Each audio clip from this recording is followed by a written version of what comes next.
মুখার্জি ব্লগের পক্ষ থেকে সকল দর্শক বন্ধুকে স্বাগত জানাই। আশা করি ভালো আছেন, সুস্থ আছেন।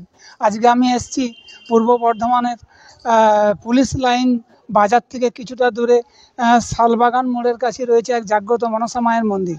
খুবই জাগ্রত। এখানে বহু দূর দূরান্ত থেকে ভক্ত শিষ্যরা আসে, মায়ের কাছে মানত করে, মা মনস্কামনা পূরণ করে। মা কাউকে খালি হাতে ফেরায় না। তাই আজকে আর এই ভিডিওটা দেখুন, আশা করি ভালো লাগবে। আর ভালো লাগলে লাইক, শেয়ার, কমেন্ট, সাবস্ক্রাইব করবেন। চ্যানেলে নতুন হয়ে থাকলে অবশ্যই একটা সাবস্ক্রাইব করে চ্যানেলটার পাশে থাকবেন।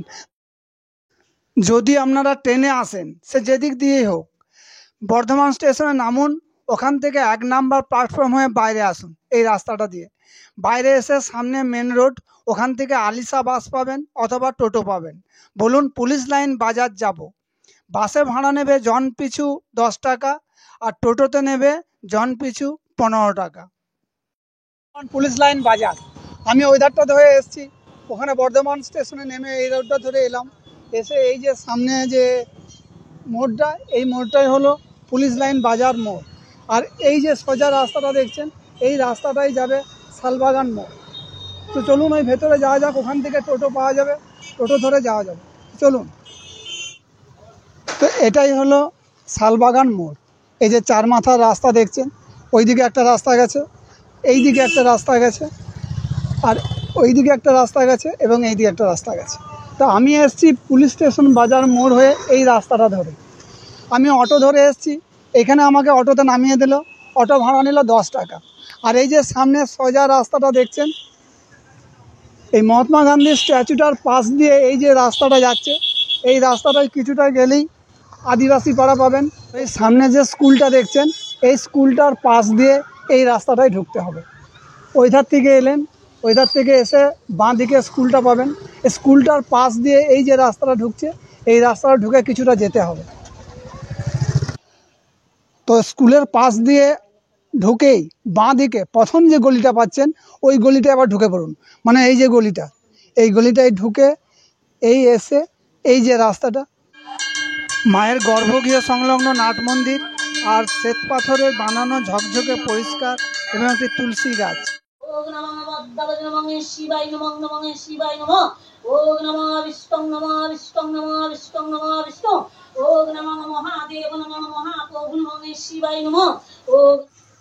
মনসা মায়ের সেবিকা কালিদাসী মা পূজার জোগাড় যন্ত্র করছে। এটা দেখতেই পাচ্ছেন, চন্দন ঘষছে, ফুল সাজাচ্ছে, নৈবেদ্য রেডি করছে। প্রায় এরপর পুজো শুরু হবে। আচ্ছা, কেমন আছেন বলুন? এই তো বাবা, মা যেমন রেখেছে তেমনই আছি। হ্যাঁ, মার কৃপায় ভালোই আছেন। হ্যাঁ। আচ্ছা, মন্দির খোলে কখন? সকালে এই 12টায়, বেলা 12টায়। আর বন্ধ হয় কখন? বন্ধ 5টায়। তারপর আবার কখন খোলে? 6টায়। তারপর সন্ধ্যা আরতি হয়ে বন্ধ হয়ে যায়। হ্যাঁ, সন্ধ্যা রাতে হয়ে বন্ধ হয়ে যায়। আচ্ছা, মানে কি কি বার খোলা থাকে? প্রত্যেক দিন খোলা থাকে। আর ভক্ত শিষ্যরা কি কি বার আসবে? ভক্ত শিষ্যরা প্রত্যেক দিনই আসবে, বৃহস্পতিবার, রবিবার। ওদিনে আসবে, আসতে নিষেধ করবো না, কিন্তু ওষুধপালা পাবে। আচ্ছা, ওষুধপালা মা দেবে না। আর ভর হয় কোন কোন বার? প্রত্যেক দিন। প্রতিদিনই হয়। আচ্ছা আচ্ছা। আচ্ছা, মাকে কিভাবে পেলেন, অর্থাৎ মা কিভাবে এলো আপনার কাছে, যদি একটু ছোট্ট করে বলেন। বাবা, ওই কাহিনী বলতে গেলে তো ছোট্ট করে একদম। শোনো বাবা, মা যখন এসেছিল আগ রাতে, আমার মায়ের এই যে মাথায় যেটা দিয়েছে, আগ রাতে হয়েছে। আগ রাতে হয়েছে। আচ্ছা, সেদিন হয়েছে। তারপরে মা আমাকে নিয়ে খেলায় ছিল, মানে পাগল হয়ে গেছিলাম, একদম পাগল। তো আমার ছেলেরা বলছে, কান্নাকাটি করছে যে মা পাগল হয়ে গেছে, কি করা যাবে। এই এলাকার লোকে বলেছিল ভরতের মা পাগল হয়ে গেছে। তারপরে ওই করতে করতে মা তো নাচ গান করায়, এমনি বক বক করে বকে, গান করে, অনেক রকম করে। তারপরে মা কথা বলেছিল, কদিন পরে গো, 10 দিন পরে মা কথা বলেছিল যে আমাকে চিনতে পারছিস না, আমি মা। এই পর্যন্ত আছে। তারপরে এই পা ভেঙে দিল, মানে পাগল করে দিল, অনেক কিছু করেছে। মানে মায়ের অলৌকিক ঘটনা আছে, একটা ছোট্ট করে একটা কেবল বলা যেতে পারে মায়ের যে অলৌকিক ঘটনা। মায়ের মা যখন এসেছিল, হ্যাঁ, মা যখন এসেছিল তখন মায়ের এই যে এখানে এই যে জায়গাটা দেখছো না, তো ঘরটা এই যে মন্দিরটা রয়েছে, ওখানে ঘটে মা, আচ্ছা, ঘটে এসেছিল, ঘটে মা এসেছিল, এসে মা হয়তো কথা বলেছিল। আচ্ছা, হ্যালো বাবা, আচ্ছা, মা কথা বলেছিল, আর কিছু না। আচ্ছা, এখানে ভক্তরা এলে মানে এখানে কি কি ওষুধ দেওয়া হয়, মানে শারীরিক যে কোনো সমস্যার ওষুধ দেওয়া হয়? সব, আচ্ছা, সব কিছু। আচ্ছা, এমন কোনো ওষুধ নাই যে মা দেয় না। আচ্ছা, মা চলে গেছে, হ্যাঁ, খুঁজে পাচ্ছে না, তাকে ওষুধ কিনতে আনবে।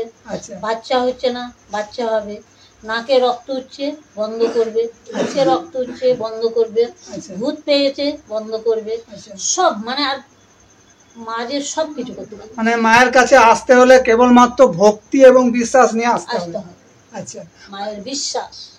মায়ের কাছে ভক্তি এবং বিশ্বাস নিয়ে এলে মা কাউকে খালি হাতে ফেরায় না। না, আচ্ছা, আচ্ছা, আচ্ছা, এই জন্য টাকা পয়সা কেমন লাগে?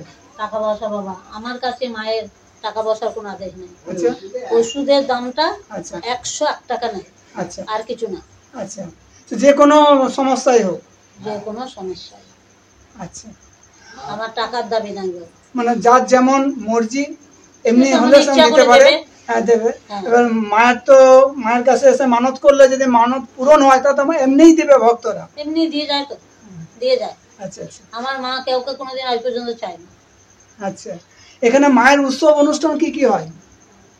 প্রচুর প্রচুর, মায়ের যখন বাৎসরিক হয় বাবা, হ্যাঁ, বিশাল। আচ্ছা, আমার উপসীরা আসবে সকাল থেকে, আচ্ছা, সব বসে থাকবে, দামোদর যাবে ঘট আনতে, ঘট আনবে, পুজো হবে, খাওয়ান দাওয়ান বিশাল হয়, আচ্ছা, বিশাল কিছু হয়। আচ্ছা, আচ্ছা, ভক্তদের উদ্দেশ্যে কি মেসেজ দেবেন, মানে ভক্তদের উদ্দেশ্যে কি বলবেন? নিয়ে কি বলবো হ্যাঁ, বাবা, আমার তো সবকিছুই তো বললাম, আবার কি বলবো? আচ্ছা, তার মানে ভক্তরা আসুক মায়ের কাছে, আমি এটাই চাইবো, মায়ের কাছে মা এসে ভালো মানত করুক। হ্যাঁ, মা ভালো মা করুক, ভালো করুক, সকলের ভালো করুক। সকলের মঙ্গল হোক, মা মঙ্গল করুক, সবাইকে সুস্থ রাখুক, ভালো রাখুক, এটাই বলবেন তো? আচ্ছা, আচ্ছা, আর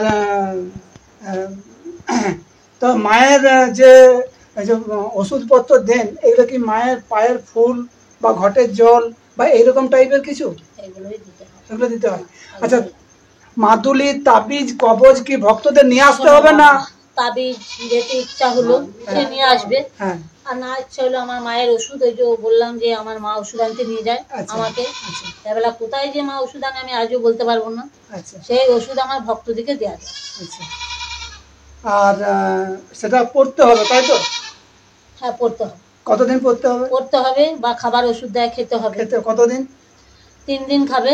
আচ্ছা, ওষুধটা পড়ে থাকবে, তার রোগ যখন রিমারোল হবে, ভালো হবে, মানে সুস্থ হয়ে যাবে, তখন ওষুধ খুলে জলে দেবে। জলে দিয়ে দেবে। আচ্ছা, তার জন্য কোনো নিয়ম আছে? নিরামিষ খেতে হবে? আমিষ? পাখিটা নিষেধ আছে।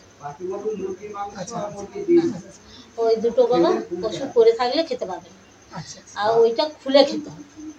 আচ্ছা, ঠিক আছে মা, খুব ভালো লাগলো কথা শুনে আপনার। ঠিক আছে বাবা, ঠিক আছে। হ্যাঁ, রাত্রিবেলায় মন্দির বন্ধ করার পরও রাত্রিবেলায় যদি কোনো আর্জেন্ট ভক্ত আসে, তাকে মন্দির খুলে তাকে সুস্থ করতে হয়, আচ্ছা, সুস্থ করে তাকে বাড়ি পাঠাইতে হয়। আচ্ছা, আচ্ছা, আপনার পরিচয়টা দিন একটু। আপনার নাম কি? আমার নাম হচ্ছে ডালিন মণ্ডল। আচ্ছা, আচ্ছা, এখানে ভক্তরা এলে কিভাবে আসবেন, লোকেশনটা যদি একটু বলেন। লোকেশনটা বলতে যদি ট্রেনে আসে, হ্যাঁ। যে দূরের ভক্ত যদি ট্রেনে আসে, বর্ধমানে নামতে হবে। হ্যাঁ, বর্ধমানের প্ল্যাটফর্মে নামবে। 1 নম্বর প্ল্যাটফর্ম থেকে নামবে, 1 নম্বর প্ল্যাটফর্ম দিয়ে বেরিয়ে আসবে। আচ্ছা, তারপরে টোটো আছে বাইরে, আবার আলিশা বাস আছে। কেউ যদি বাসে আসে, আলিশার বাসে চাপবে, যে পুলিশ লাইন বাজারে নামবে। পুলিশ লাইনে বাজারে নামার পর টোটো ধরবে, টোটো করে বলবে কানাইনাট সাল বেলারানী স্কুলের পাশে মনসা বাড়ি, ভরত মণ্ডলের বাড়ি যাব কোনটা, প্রত্যেকজনে দেখিয়ে দেবে এখানে। তো মনসা মায়ের মন্দিরের ভিডিও কেমন লাগলো অবশ্যই কমেন্ট করে জানাবেন, আর ভালো লাগলে একটা লাইক করে সাথে থাকবেন এবং একটা সাবস্ক্রাইব করে পাশে থাকবেন। তো আবার দেখা হবে পরবর্তী অন্য কোনো নতুন ভিডিওতে, অন্য কোথাও, অন্য কোনো দিন। ভালো থাকবেন, সুস্থ থাকবেন। তাহলে আজ এই পর্যন্তই, টাটা।